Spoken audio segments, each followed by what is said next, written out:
Welcome to Teacher Talks. I'm Maria Keffler.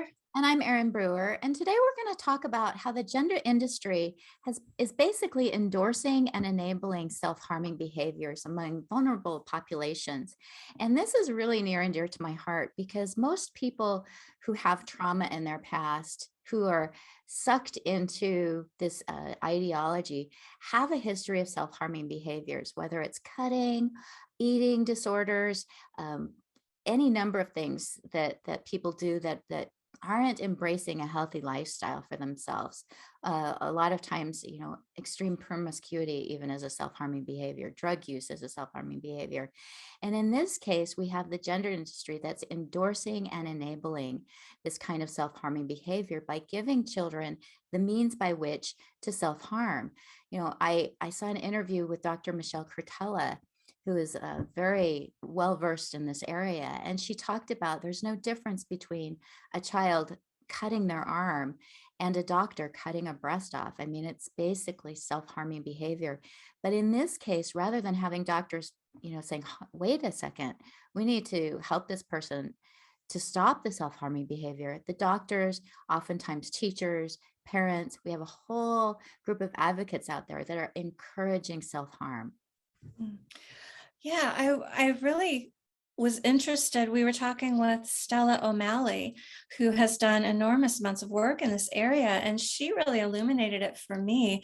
She said the gender industry is trying to say this is a civil rights issue, but it's really not. It's not a civil rights issue at all. She said this is the new self-harm.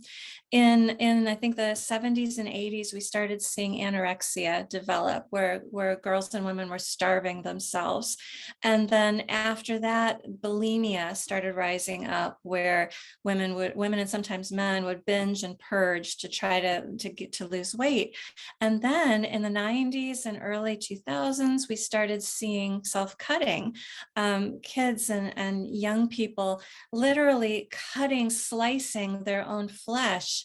And Stella O'Malley said trans ID and harming yourself to try to look like the opposite sex is just the latest iteration of self-harm. Yeah.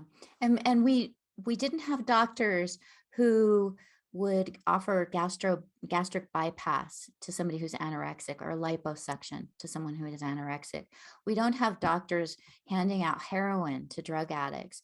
We don't have doctors teaching bulimics how to, better induce vomiting. We don't have doctors handing out razor blades to kids who are cutting. These are incredibly dangerous behaviors. They're an indication of self-hatred, self-shame, oftentimes a dissociative process.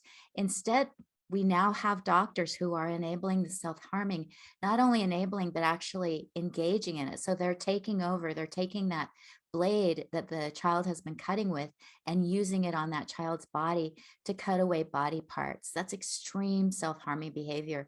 The fact that we have doctors that are embracing and encouraging this just shows how deeply this very disturbing ideology has infiltrated the medical community.